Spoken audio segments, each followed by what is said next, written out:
Olá, pessoal, bem-vindos a mais um episódio do nosso Café com Prof. Hoje com o professor Mário Ghio, presidente da Somos Educação e também professor de Química, lecionou Química por muitos anos, né, Ghio? Seja muito bem-vindo. Raquel, muito obrigado pelo convite, uma honra estar aqui com vocês, professores, que é da onde eu vim, do chão da sala de aula também.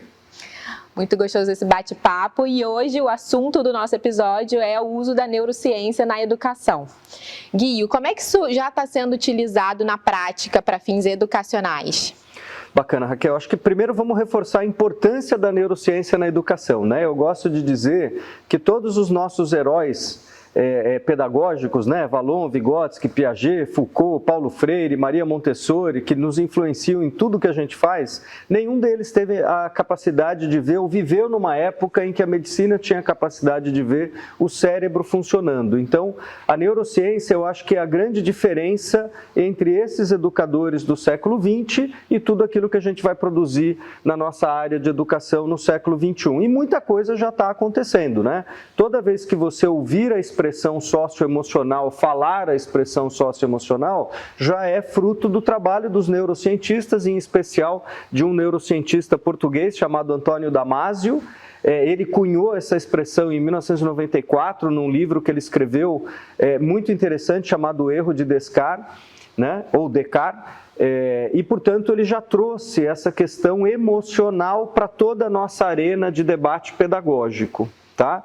Muitas outras coisas também já são feitas. Existem protocolos, por exemplo, é importante e orgulhoso a gente, e dá muito orgulho a gente comentar, tem um neurocientista brasileiro chamado Siddhartha Ribeiro, que estudou a importância do sono no momento da alfabetização, né?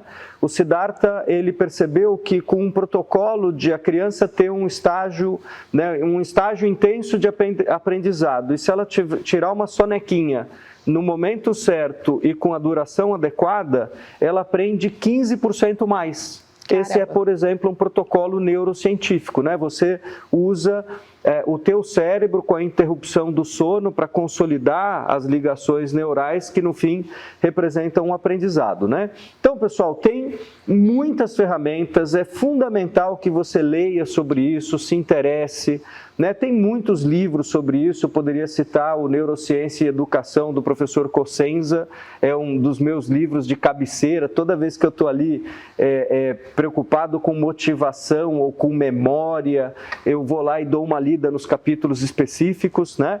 E também na Somos a gente tem, no nosso canal para professores, que é o Profs, existe um curso chamado Neurociência aplicada em sala de aula, né? O Neuroestimulação em sala de aula. Então, eu acho que ao longo do tempo, vocês vão ter acesso, né, a farta literatura, a bastante aprendizado nessa área. Muito bacana. Você mencionou, Ghio, sobre a melhoria da aprendizagem, né, de alfabetização quando o aluno dorme mais, dorme melhor.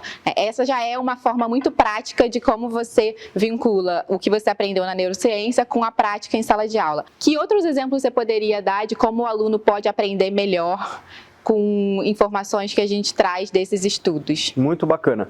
Eu só queria mencionar, Raquel, para todos os colegas aqui, que eu não sou cientista, eu sou professor, sou educador como vocês. Estudioso. Mas nós patrocinamos a Rede Nacional dos Cientistas pela Educação, né? É uma iniciativa que a Somos tem, que a plataforma Eleva tem também, de patrocinar a rede. São 150 grupos de pesquisa, basicamente no Brasil, alguns grupos estão fora, de neurociências, tá? Acho que um comentário importante é que não há uma neurociência, são muitas neurociências, desde as anatômicas, as matemáticas, as bioquímicas, né? Então, essas neurociências endereçam problemas específicos, tá? Então, tem protocolo, por exemplo, para dislexia, tem protocolo para descalculia, né? Tem protocolos para distúrbios de comportamento, né? Que você identifica o sintoma e você vai tratar a causa, né? Mas eu queria aqui dar um exemplo que eu acho que é bem interessante, Raquel, até tive a oportunidade recentemente de dar numa palestra, que quando os alunos invertem as letras, isso chama espelhamento, né? É muito comum no período, né, de consolidação da alfabetização. E isso os neurocientistas perceberam que tem a ver com a visão humana. A visão humana foi feita para rapidamente identificar um objeto. mas ela não tem facilidade para identificar a posição do objeto, né? Então eu gosto de brincar assim, se você vira um tigre, né, durante o nosso período de evolução, desenvolvimento, quando a gente via um tigre, não era importante saber se o tigre estava virado para o lado direito, virado para o lado esquerdo, a gente fugia daquele perigo. E isso causou no cérebro humano uma facilidade, que é eu identifico um tigre muito rápido, e uma dificuldade, que é não saber direito que posição ele está, né? E isso na alfabetização é muito importante, porque se você for pensar na letra B e na letra D, né, vamos pensar nas letras minúsculas, a letra B e a letra D são iguais, mas elas estão na posição invertida. Então muitos alunos reconhecem a forma, mas para eles não faz diferença se a barriguinha do B está de um lado e a barriguinha do D está do outro. Quem gera esse conflito no cérebro é a visão. Então os neurocientistas descobriram, olha, se a visão é a causa do problema, vendando o aluno, portanto, eliminando a visão e trabalhando com o tato, nosso tato é muito sofisticado, né? Na palma da mão, qualquer aluno percebe que a barriguinha do B é de um lado e que a barriguinha do D é do outro lado, né? Então, esse é um exemplo de um protocolo neurocientífico. A causa do espelhamento é a visão, você venda o aluno, trabalha o tato, rapidamente ele percebe que as letras são diferentes, não é? Então, em poucas aulas com esse protocolo, você consegue resolver, por exemplo, o espelhamento de letras. Que legal. Isso é muito interessante até para quem não está mais na escola, né, Gui? Muito. A gente vê, às vezes, né, quem tem filhos, sim, vê os filhos com esse espelhamento, né? O espelhamento é normal, tá, pessoal? Ele deveria durar aí até o 3º, 4º ano, depois ele deveria reduzir bastante, né? Aí, de vez em quando, o aluno lá numa redação faz uma bobagem, escorrega uma letra. Mas se passar do 4º ano, aí deveria ter a aplicação de um protocolo específico de uma correção. Muito bom, Gui. Dá para ver que você não é cientista, mas entende bastante do assunto. E para a gente fechar, conta para a gente como você acha que os nossos professores podem se preparar para um uso cada vez mais próximo de tecnologias, de práticas, de protocolos de neurociência em sala de aula. Joia. Colegas, acho que o primeiro ponto, assim, o mais importante é, vocês têm que fazer isso. Não faz sentido a gente estar no século XXI vendo a memória de um aluno ser ativada durante uma aula, né? Se você usar, por exemplo, um tomógrafo, você consegue perceber como é que o cérebro vai, como é que ele vai trabalhando durante o momento em que o aluno está tendo aprendizado. Óbvio que ninguém vai levar um tomógrafo para a sala de aula, a gente faz isso com os neurocientistas, tá? Mas o que eu queria dizer para vocês é, tem que aprender isso, pessoal, é isso que vai diferenciar o professor do século XXI do professor do século XX, né? Quanta gente fala que depois da pandemia percebe-se que os alunos estão, do ponto de vista emocional, eles estão mais difíceis, né?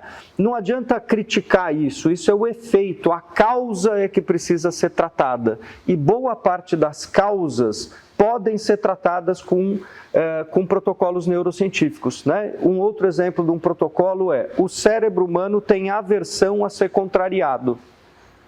Se toda vez que você precisar eventualmente corrigir o rumo com o aluno, você começar, né, o primeiro contato for negativo, o cérebro dele se fecha e ele praticamente não vai ouvir mais a correção de rumo que você quer fazer com ele. Então eu diria assim, puxa, Raquel, que bacana que você fez a prova, tal, mas olha, aquela questão você fez um erro que podia ter sido evitado, né? Raquel, parabéns, você tem feito a tarefa, né? Tá muito melhor do que antes, mas olha, sua tarefa, né? Então, se você começar sempre, primeiro com uma mensagem positiva, isso faz o cérebro se abrir, e aí você tem depois a capacidade de levar para o aluno a mensagem que você quer. Pessoal, emissor, receptor e conexão. Não adianta ter o professor e o aluno sem a conexão, e a conexão não se estabelece quando o nosso cérebro entende que ele está sendo repreendido, quando ele está sendo agredido,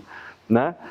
Então, tudo isso vem dessas ciências maravilhosas que nós chamamos de neurociências. Você já sabe hoje que nós podemos ajudar com o curso, mas que também tem muita literatura bacana sobre isso. Tem muita coisa no YouTube, pessoal, de neurocientistas famosos, a professora Natália Mota, o professor Siddhartha, que eu já mencionei aqui. Eu sugiro que vocês busquem bastante, porque esse é o ferramental que você precisa para ser um ótimo professor no século XXI. Muito legal, a gente vai se aproximando cada vez mais da escola do futuro, né? A gente vai colocar todas as referências que o professor Guio trouxe no nosso descrição de vídeo, para vocês poderem pesquisar depois.